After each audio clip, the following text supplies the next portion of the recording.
Hello student, this is Pankaj Kumar. Welcome to Bullseye channel. Student, in this video we are going to learn some important fixed values. Student, video के अंत तक बने रहिएगा. Each and every basic concepts of chemistry I am going to explain so that you can understand. and और ये आपको हर एक chapter के साथ इधर इट इज़ फिजिक्स केमिस्ट्री दोनों ही में आपको बहुत काम आएंगे. आपके लिए ये वीडियो बहुत ज़्यादा हेल्पफुल होगा, यूज़फुल होगा, क्योंकि ये सारे जो वैल्यूज़ हैं ये आपको कहीं ना कहीं किसी न किसी चैप्टर्स में हमेशा यूज़ किए जाते हैं. So just bear in mind at first note down all these important fixed values in your copy so that whenever you want to revise you can. होता क्या है स्टूडेंट कि बहुत सारे ऐसे फिक्स्ड वैल्यूज़ हैं जो केमिस्ट्री और फिजिक्स में यूज़ किए जाते हैं. मैंने उसे एक जगह एक कॉलम में अरेंज कर दिया है. आप अपनी नोट कॉपी में इन सारे वैल्यूज़ को लिख लीजिएगा और हमेशा याद रखिएगा, क्योंकि ये चैप्टर्स के एक्सप्लेनेशन के दौरान हमेशा काम आने वाले हैं. इसके बाद हम लोग बेसिक कॉन्सेप्ट्स ऑफ केमिस्ट्री को स्टार्ट करेंगे, जो हर एक वो किसी क्लास से संबंधित नहीं बल्कि वो 9, 10, +1, +2 हर एक जगह केमिस्ट्री के कॉन्सेप्ट के दौरान हमेशा हेल्पफुल होंगे, यूज़फुल होंगे और आपको बराबर काम आएंगे. So listen my words carefully so that you can understand each and every term.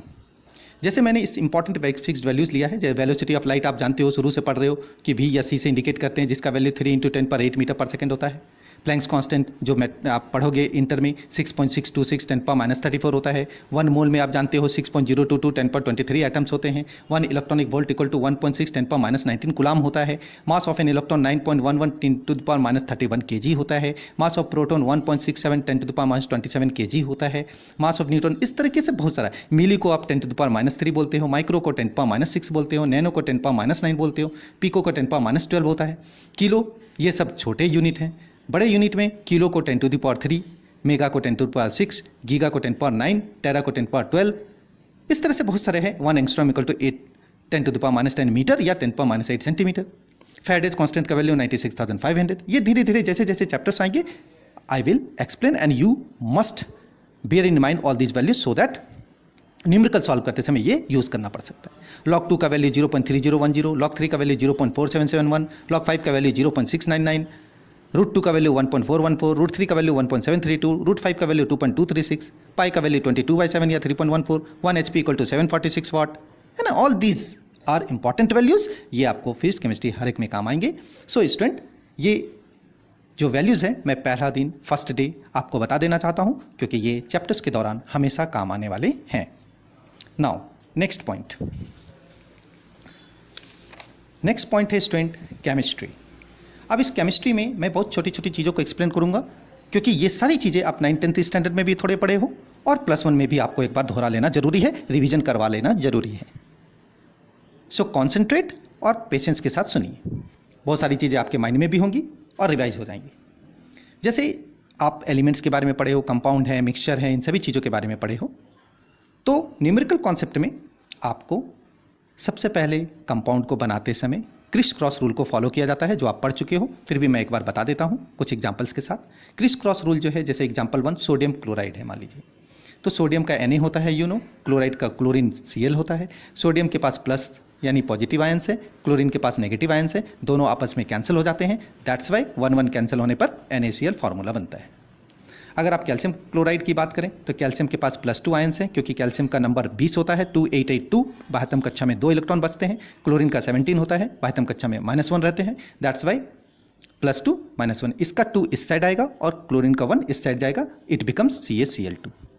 इसी तरह और भी एग्जाम्पल है. एल्यूमिनियम सल्फेट, एल्यूमिनियम के पास 13, एल्यूमिनियम का एटॉमिक नंबर 13 है, दैट मीन्स +3 है उनके पास. सल्फेट का SO4 2- होता है, 2 इसका इस साइड आएगा, 3 goes that side. That's why it becomes Al2SO4 3.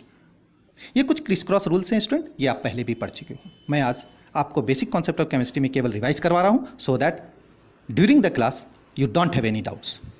अब जैसे इलेक्ट्रॉनिक कन्फिग्रेशन की बात करते हैं, आप पढ़े हो ना, K shell, L shell, M shell, N shell, O shell, 5 shell हैं. तो K सेल में नंबर्स ऑफ इलेक्ट्रॉन का फॉर्मूला आप पढ़े हो, 2n² होता है. K चूंकि फर्स्ट सेल है तो 2 × 1² यानी 2 होगा. L सेकंड सेल है तो 2 × n² यानी 8 होगा. थर्ड सेल में 3² यानी 18 हो जाएगा, और 4² × 2 दैट इज 32. फोर्थ सेल में, फिफ्थ में 50 हो जाता है, एंड सो ऑन.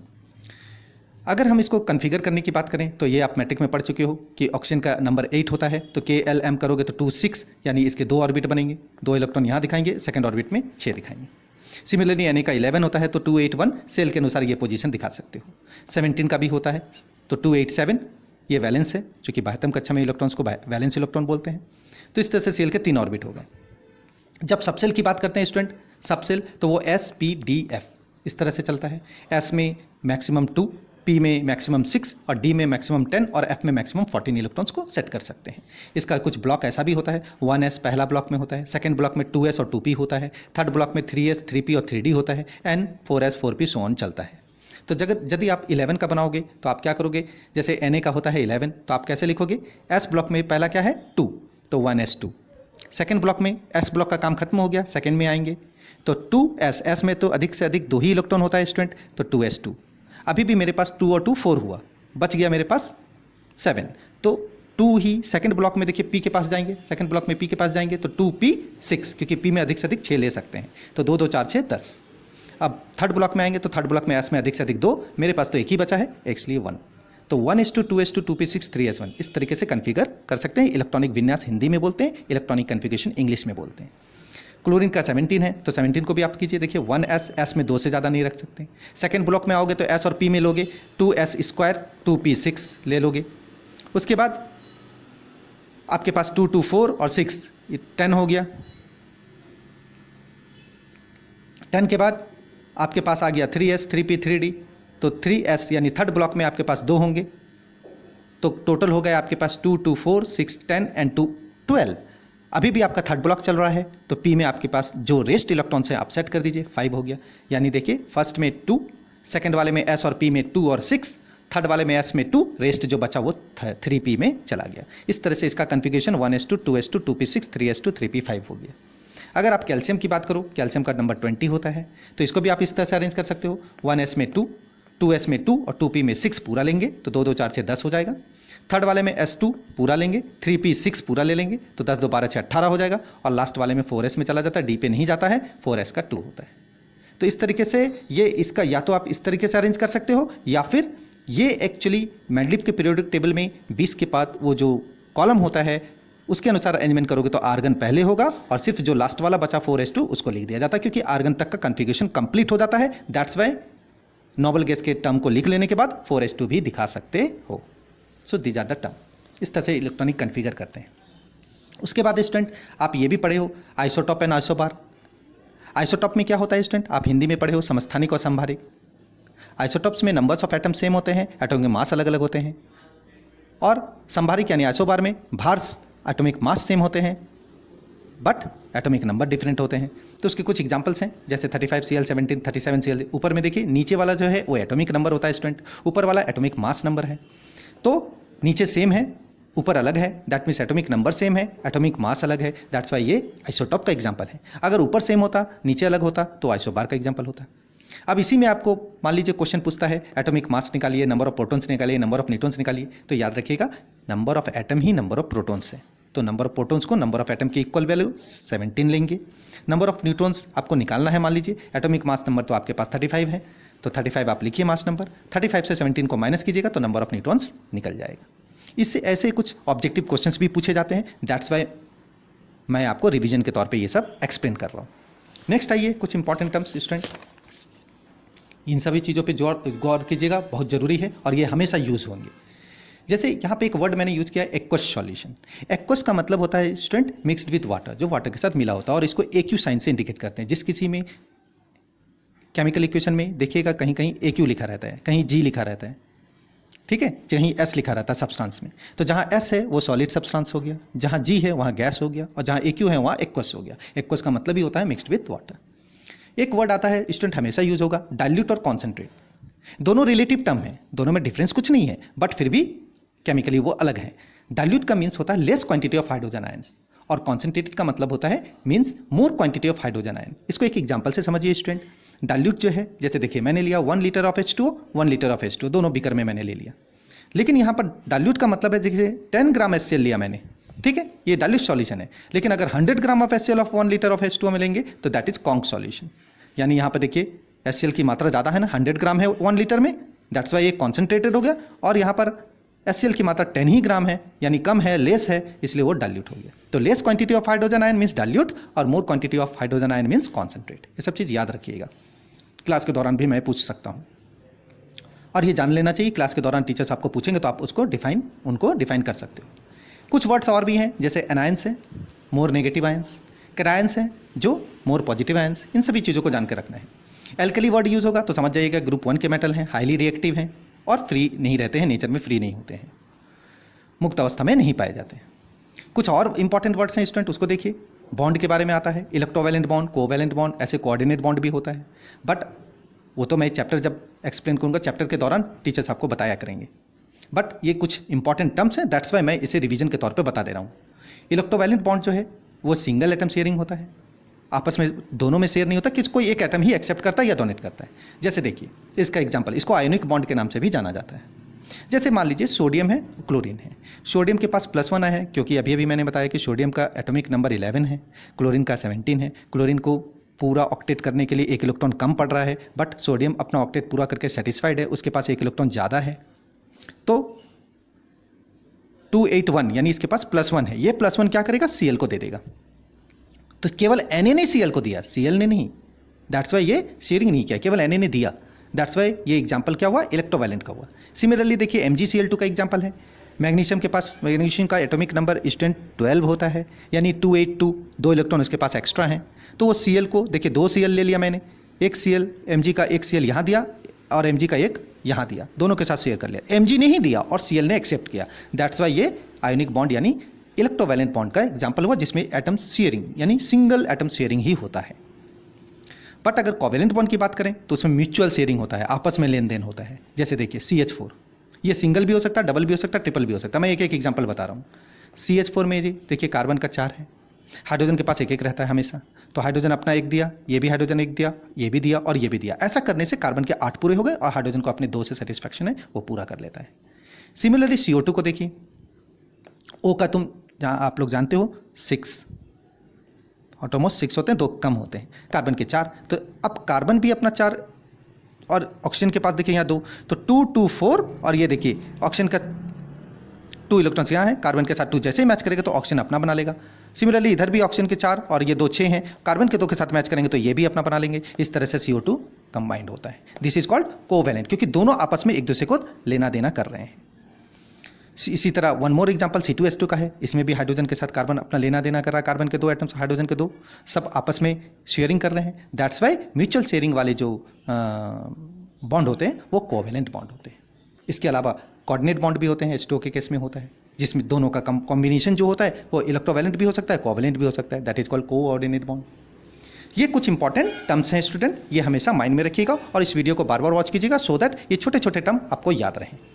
अब स्टूडेंट कुछ और बात करते हैं, ये वाला, इसमें कुछ न्यूमेरिकल टर्म्स हैं स्टूडेंट जो हमेशा पूछे जाते हैं, चाहे वो 9th हो, 10th हो या +1 हो। इसमें देखिए मैंने आपको दिखाया है, 2 ही चीज़ समझना है और ये इसके बाद आपको प्रैक्टिस करना होगा इस टाइप के बहुत सारे numericals. Find out the molecular mass and percentage of each element. कभी कभी ईच एलिमेंट बोलता है या कभी कभी क्वेश्चन में अंडरलाइन कर देगा कंपाउंड में, उसी एलिमेंट के बारे में निकालना होगा परसेंटेज।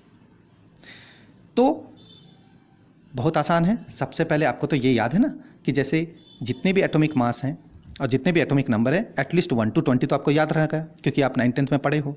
जैसे कार्बन का 6 है तो एटॉमिक मास 12 होता है, ठीक है, मैग्नीशियम का 12 है तो 24 होता है, एल्यूमिनियम का 13 है तो 27 होता है, अप्रॉक्सीमेटली कुछ कुछ ज़्यादा भी होते हैं या फिर अप्रॉक्सीमेटली डबल ही होते हैं। सोडियम का 11 होता है तो 23 होता है, कैल्शियम का 20 है तो 40 हो जाता है, Cl का 17 है तो 35.5 होता है, ठीक है। इस तरह से K का 19 है तो 39 होता है। तो ये सारे एलिमेंट का आपका एटॉमिक नंबर और मास याद रखना है, मॉलिक्यूलर मास निकालते समय वही काम आता है। जैसे हाइड्रोजन का 1 है तो आपके पास देखो हाइड्रोजन के 2 हैं, इसलिए 1 × 2 प्लस सल्फर के कितने होते हैं, सल्फर का नंबर होता है 16 तो उसका एटॉमिक मास 32, तो सल्फर की जगह 32 लिखोगे और हर एक एलिमेंट के बाद प्लस करोगे। ऑक्सीजन का 8 होता है लेकिन उसका एटॉमिक मास 16 है तो 16 × 4, इस तरीके से आप एटॉमिक मास निकालोगे जो आप 9th-10th में भी सीखे हो, तो ऐड करोगे तो 98 ग्राम आया। अब जिसका परसेंटेज पूछेगा, मान लीजिए यहाँ पे तो मैंने क्वेश्चन में सल्फर का निकालना था, अंडरलाइन सा है, तो आप केवल सल्फर का निकालोगे, लेकिन मैं सिखाते समय पूरे का निकालता हूँ, ईच एलिमेंट का निकालना सिखा रहा हूँ। जैसे हाइड्रोजन का निकाले, परसेंटेज ऑफ हाइड्रोजन, जिसका प्रतिशत निकाला जाता है पर उसको 100 से मल्टीप्लाई करते हैं और जो टोटल होता है वो नीचे। तो हाइड्रोजन कितने हैं आपके 2, तो 2 इंटू 100/98 कैंसिल करोगे आएगा। सल्फर के कितने हैं स्टूडेंट 32, तो 32 इंटू 100/98 कैंसिल करोगे परसेंटेज में आएगा। ऑक्सीजन की कितने हैं 64, देखिए 64 इंटू 100/9। तो इस तरीके से किसी भी कंपाउंड का जो भी आपको दिया रहेगा क्वेश्चन पे, पहले आपको उसको मॉलिक्यूलर मास निकालना है, निकालने के बाद एक एक करके जिसका प्रतिशत निकालना होगा, अगर ईच एलिमेंट का निकालना होगा तो सबके लिए निकालना, अदरवाइज जो अंडरलाइन एलिमेंट है उनका निकाल के फाइंड आउट कर लेना। इसके बाद कुछ सम्स ऐसे भी होते हैं जहाँ नंबर ऑफ मोल्स और एटम्स को निकालना होता है। जैसे 10 ग्राम ऑफ HNO3 में आपको molecular mass, number of moles और टोटल नंबर ऑफ एटम्स निकालना है। पहले आप मॉलिक्यूलर मास निकालिए HNO3 का, H का तो 1 होता है, N का 14, O का 16 इंटू 3 यानी टोटल ऐड करोगे तो 63 ग्राम। नंबर ऑफ मोल्स कैसे निकालते हैं स्टूडेंट, पढ़े हो, गिवन मास यानी जो दिया रहेगा वो डिवाइडेड बाय मॉलिक्यूलर मास हमेशा नीचे रहेगा। गिवन मास तो मेरे पास 10 है, देख लीजिए क्वेश्चन में 10 है, तो आप 10/63 अप्रॉक्सीमेटली 0.1 आया। अब नंबर ऑफ एटम्स क्या होता है, एक मोल में कितना होता है स्टूडेंट 6.022 10/23 एटम्स, तो 1 मोल में अगर 6.022 10/23 एटम्स है तो 0.1 मोल में जितना भी मोल आएगा, 2 आएगा तो 2 से मल्टीप्लाई, 1 आएगा तो 1 से मल्टीप्लाई कर दो, आंसर निकल जाएगा। सो स्टूडेंट, ये तो था बेसिक कॉन्सेप्ट ऑफ केमिस्ट्री का इंट्रोडक्शन। मैंने आपको each and every important terms explain कर दिया है। Listen, watch this video again and again so that each and everything would be there in your mind, and whenever applicable, whenever you need to use, you can use it and you can find out the result. I hope student with the help of this video आप basic concept of chemistry का revision अच्छे से कर पाएंगे। Thanks for watching.